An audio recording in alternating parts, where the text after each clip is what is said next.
All right, we are live with the one and only Soni Jiandani. It is so nice to have you here. Thank you for joining us. Thank you for having me, Sabrina. As always, great to see you. Yeah, likewise. I mean, especially on sort of the heels of your latest large announcement. So thank you for making time for us. I have been thrilled this week, just anticipating this conversation because it really covers a lot, So I'm excited to just kind of dive in. I know a lot of folks who have worked for you or with you and around you. You are synonymous with innovation and with disruption. You are just brilliant at it. And so I want to unpack a lot of that from a cultural perspective, from a leadership perspective, from a business and technology perspective. So in 20 minutes, we are going to just dive in. So for Sure. some folks who maybe don't know you or know your background, you have an incredibly diverse background. Obviously, you're a woman in technology, you're the chief business officer of Pensando. You have so much that would be very easy for people to stereotype you. Talk to us a little bit about how that's maybe impacted you, or, does it have to do with anything of, sort of where you've landed? So, if you think about it, right, in a career span of over 35 years, right, I've done the least stereotypical typical things for an Indian woman, from originating and born and brought up in India. I left India at a very young age. And I left for London and I became an engineer there. And as I've always liked solving problems. Very quickly, though, as I entered the job market, I moved into more of customer focused roles, because there's no point in solving a problem if no one really cares about it, or you cannot use a particular solution. And Right. I've always believed in being at the front end of definition, understanding where the market's going, where the customers are going. And I realized early on that understanding where the customer's needs are and having continuous feedback loop from the market is critical to being successful with any piece of innovation. It's very extremely easy to get carried away when you're surrounded by brilliant people and brilliant engineers who may have the philosophy of let us build and they will come. Mm-hmm. I have come from a different school, because very early on in my career, even though I academically got through engineering school, my passion was really in understanding the market, understanding customer needs, understanding the applications of those technologies. So that's typically what, how I've landed where I have landed. Mm-hmm. Looking at the reflecting back at where I started and where I have landed, and like and of course working with the team and working with group of individuals that are like-minded has played a very important role for me as well. As you know, we have spent 20 years prior to starting Pensando, spent 20 years at Cisco, and was part of a team that was responsible for many of Cisco's market leading innovations and creating multi-billion dollar products. So we all become, associated with folks and getting and surrounding ourselves with people that are like-minded. And I've considered myself to be very fortunate that I've been part of this team now for close to 28, 29 years. Right. And that's what you bring up, such a good point. I mean, a lot of what you've done remains multi-billion dollar businesses for other organizations, tech giants across the world, and still is some of their leading, solutions for their portfolio, even after Exactly. you've left. I mean, talk about a massive impact. And to do that in a way, to your point, where maybe you're pushing your teams that are still brilliant, which comes with egos and all of that, right? To say, okay, maybe let's think about this a little bit differently. Maybe let's look at this just a little bit differently from the market perspective, from solving the customer's problem perspective. I know you just came out with this recent launch, and we were just talking offline about how you did that very thing in your recent launch. Talk to us a little bit about that. How do you get those kinds of insights? So I think a lot of it has to come with it's very important to recognize that you have to create a playbook. When you embark on looking at any technology disruption, there's got to be a playbook. The playbook has to consist of multiple things. One aspect is there's an art aspect of it in starting with a clean slate approach. You cannot, if you're looking for disruption, you cannot say, how has somebody else tried to solve it? And now let me try and make it incrementally better. And what do I mean by that? Very specifically, you have to think about, am I about to create a product which is category defining? Can it stand on its own as an individual, as a unique category? And there initially, there has to be a high degree of creativity and imagination to form a strong perspective on where things are going and timing it. And as a team, that's where we've always started. We've always believed if you're too early with something, you're going to fail. If you're too late, doesn't matter. Somebody else has already solved it. Yeah. So making sure that you have the ability to look at things from a out of box and a more creative and an imaginary way, which I think has a science element, art element associated with it. Right. And then once you have that perspective, then it's easier to see the product and the market that's ripe for disruption. Disruption always creates opportunity. So it's the best place to look if you want to start a company or you want to build very successful multi-billion-dollar products. Now, once you've identified the problem, the next step is to take a clean slate approach, as I said, to solve what is the mixture of the art and then the science portion. And again, you cannot apply science alone. You have to apply the art portion first, and then your solution has to get and make sure your solution has a multi-generational approach. And that incumbents can easily not get into addressing it for your target audience. And this is where the science will come in, right? And the science portion is as follows. Find your lighthouse customers. They may not have to be the largest customer in that category, but they have to be the early adopters. Determine who are the market makers, not the leaders, but the customers who everyone looks as the gold standard. If this company did it, I have to get there because they have always led with new innovations. So they are the ones you want to work with because they're more likely to open to working with you and becoming a true partner. They will not have to come in and say, yes, I agree with everything. They will validate and correct your thinking and be a great use case so that you can have a replicable model moving forward. And for us, it has been the public cloud customers, and it has been financial services companies and leaders like Goldman Sachs, who always have been one step ahead from looking at where the technology needs to be at and where they need to be at as a financial institution. The second one is the ecosystem. Who are the right partners within the space so that your solution can be more easily consumed and who are going to want to integrate it and cooperate to enhance their solution. The 1 + 1 = 3. And that for us, it's really the partnership that we had to bring forth for the enterprise customers. It was the likes of HPE, Dell, the VMwares, the Splunks, the Fortinets, the Palo Alto Networks. It's that whole class of companies because the enterprise has one of a lot of things and they want to have the ability to consume technology which has been validated by systems players. Now, both of these are clearly the two categories I said are science-based. It's a matter of understanding and not creating and imagining it. So I think that portion is where the disruption playbook begins. The science portion playbook begins in terms of market adoption and customer adoption and partner integration, etc. So you hit on a few things that already, kind of get my brain going and thinking, as we talk about this sort of marketplace, or market disruption playbook, you talk about how there is this sort of art and science balance between the two.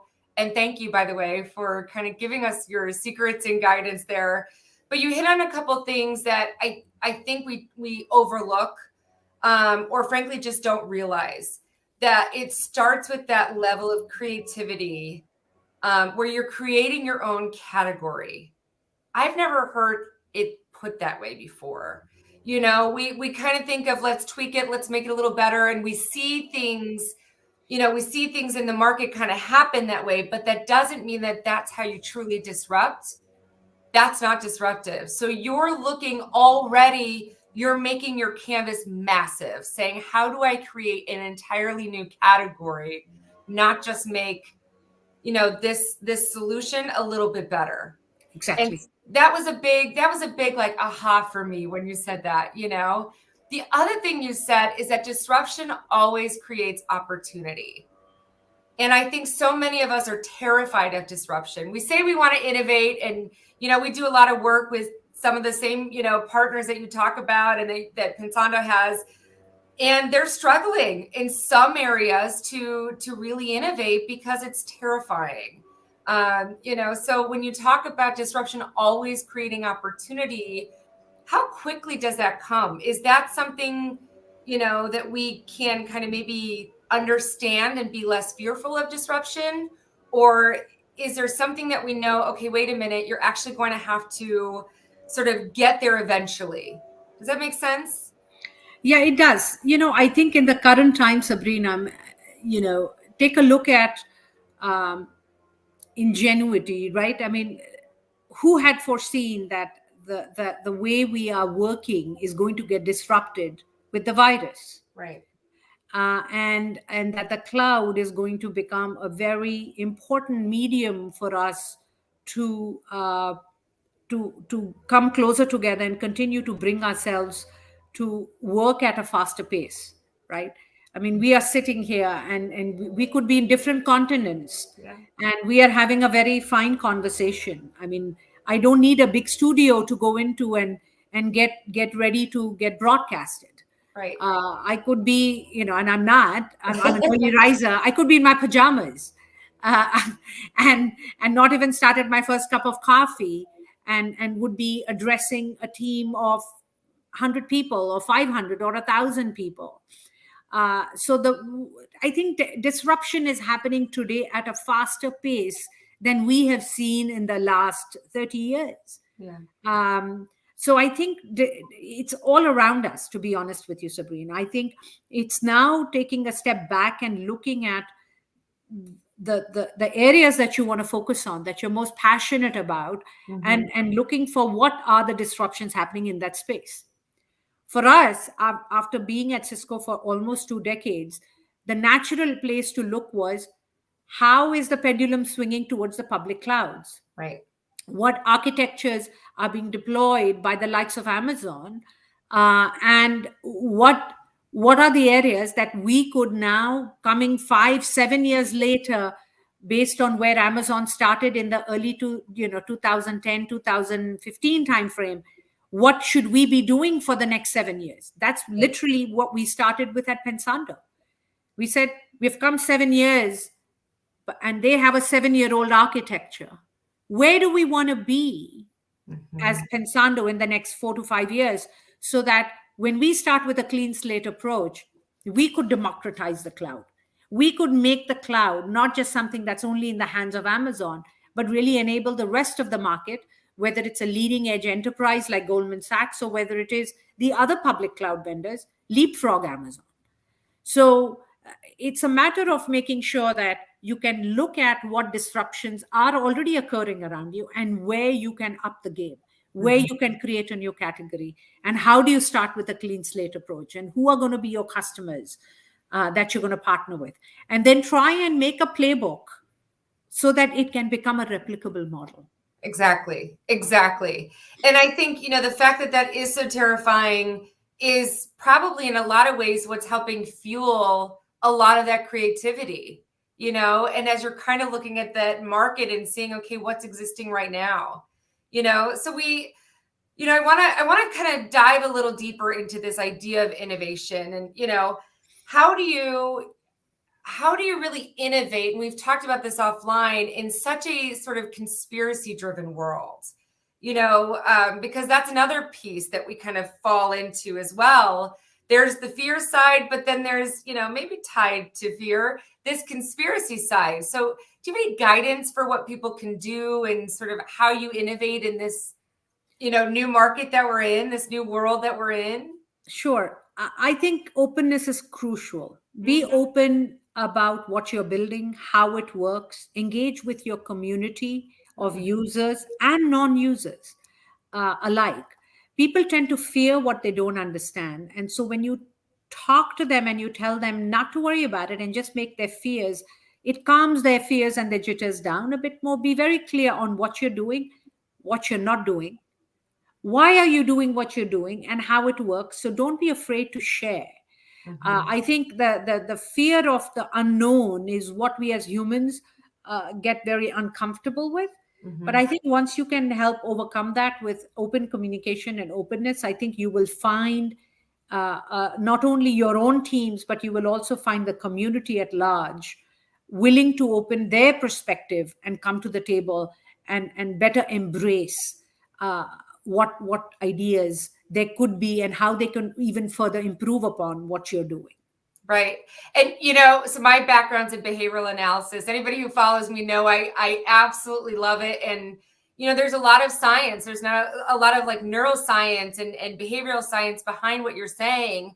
In fact, there's these little things called mirror neurons in your brain that when you see somebody else being honest, somebody else being transparent, someone else being vulnerable, it actually fires up these mirror neurons and they feel like they can be more honest, more vulnerable, more creative. So it really does breed additional sort of transparency and openness and then partnership. There's this build of sort of a cognitive dissonance that creates then a tighter partnership. Yes. So much of what you're saying is not just based off of, decades and decades of your success, but there's true science behind what you're saying, Exactly. Yeah. It's fascinating. It's so fascinating, So, you're known for being a leader that really challenges people. Like I mentioned earlier, have just a wealth of great close friends. In fact, my own business partner, Joanna Sig, so many people who are so fond of you and have worked for you and have followed you really across any crazy idea, any time of day, some of the stories, even, any country, and you're really known for sort of rolling up your own sleeves, but also pushing people to be at their best. So from a leadership perspective, are there things that people can do? Are there things that you notice in your own playbook that you do to draw out the best in people, to really create sort of that dynamic within a team? I think that it's key to recognize that as an individual, you cannot do anything. You can only do things as a team. You're only as good as the team that you build. And a team that's based on excellence, open communication, and putting the customer at the center of everything. A team that is very important to build, particularly when you are building a startup from ground up. Bring the absolute best players to the table. The first 50, 60 people in your company will be the nucleus, and look for absolute experts, but that are multidimensional, not just people that can think in a silo, but also if there are some of those, surround them with also people that are experts but have a multidimensional view. Once you have them, you keep them, and be radically honest about where you are, what are your goals, and what's holding us back. There is no room for hurt feelings. You're not trying to win a beauty contest. You're not trying to be this perfect person. It's very honest to be respectful, but always be honest. Treat others the way you would like to be treated. And I've been very fortunate that I have been treated as an equal by partners in business and my colleagues at work, and those that I've worked with for over 2.5 decades. And most importantly, your customers are your lifeblood. Your best advisors, your greatest champions. Don't view them as a transaction. Don't view them as a purchase order, but view them as part of your team. Yeah. And they're the most important factor in your success. And so many companies will view that as an afterthought, which I think is a disaster. It's really a recipe for disaster. So the sooner you can go get your customer uh, focus going in, as you start your business, and you make it part of the organization's bloodstream and the way the organization thinks. uh, those are all the elements I would advise people to think about in terms of how to get the best out of people. Yeah. Because when you pose something through the lens of a customer, everyone, all the people that you work with, are all concentrating on that. They're not worried about what hour of day it is or which part of the world do I need to go to, or it's we are go out there to go solve for something that is needed in Right. the market and by our customers. Then I think then you can rally the right sets of people behind the cause that you are. Right. And I couldn't agree more. And what you said about being radically honest, I think the other thing that you do is you're consistently radically honest. And to your point, this is not personal, it's not emotional. This is about making sure we get it right. And Exactly. people have come to expect and appreciate that about you. They know exactly where you stand. They know that when you give them direction, you are absolutely going to be honest with them. You've got their best interest in mind. And you're also looking at big picture in the client, the customer themselves. And when you show up consistently that way, which I can only imagine how tired you are and how difficult that is. But when you do it, it's amazing. And just again, outside looking in, I know the stories. I get to be part of these conversations when you're not in the room, of just how loyal people are to you and how excited they are for you, for Pensando, for everything that you really touch, because they know there's that genuineness, because they know that you're going to show up for them, and I think that that's such an incredible, powerful piece. A lot of times we talk about diversity and inclusion and equality, and it feels sort of, hippy dippy, lots of rainbows and butterflies. But there's a business perspective to this. There's a business need to really showing up transparently and showing up vulnerably and honestly, radically honest, like you talk about. Yeah. So I so appreciate you saying that. I think we get lost in the fact that this is part of that disruption playbook, which is it starts with leadership. And it also starts with having the right team. I remember years ago, I was talking to my leader at the time, and I said, I need a team of 8 players. And he's like, Sabrina, you can't always have a team of 8 players. And I remember thinking, that's preposterous. Like, why wouldn't I? That just doesn't even seem logical or rational to me. So the fact that you say that, I cannot agree more.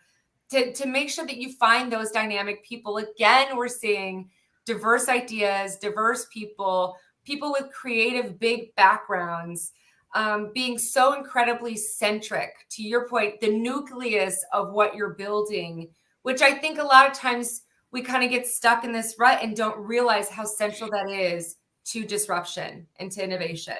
So I Exactly. just love that you said that. I knew that I wouldn't run. I knew I wouldn't have enough time. I just so appreciate these insights and your radical honesty. So in closing, I've got one more question for you. We just wrote this guide for men and women in technology, and we pulled, a bunch of executives and asked them if you had one or, up to 3 top tips. If you were going to talk to, young Soni or men and women looking to get into tech or innovate, what's sort of that one tip that you would tell yourself or them? I have 2 tips. I would say tip number one would be perseverance. Always persevere your passion. Don't give up. Uh, think about that wave by the beach, which always keeps coming and crashing on the shores. They have that visual when you think about perseverance. Think about how persevering the ocean is, Yeah. right? Bring some of those elements into your characteristic. And the second thing I think is leadership. Learn to communicate effectively at a very young age with your peers, with your superiors, and with the people that are, and your colleagues that are working at a lower level in an organization where the real work happens. The sooner you learn to communicate, it's a very subtle thing. When you're in your 20s and you are learning how to communicate and working on that communication effectively, you pave the path to becoming a leader.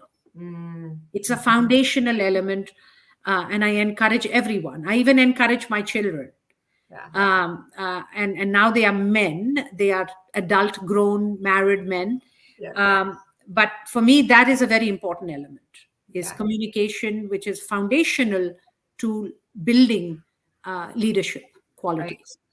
And Warren Buffett talks about this all the time, where it was probably the first class he really ever took. I think it is the first class he ever took was, on leadership communication, and public speaking even, which back then, it looked a little bit differently. But, it's so critical, and there's so much to be said about that alone. We could do a whole live just on that. So with that, I know we're out of time. Soni, thank you. Thank you so much. Sabrina. It's been so much fun. I'm loving to see all the feedback. We can't wait to see what you do next. Thank you. Thank you very much. You take care, Sabrina. You Bye-bye. too. Bye, everyone.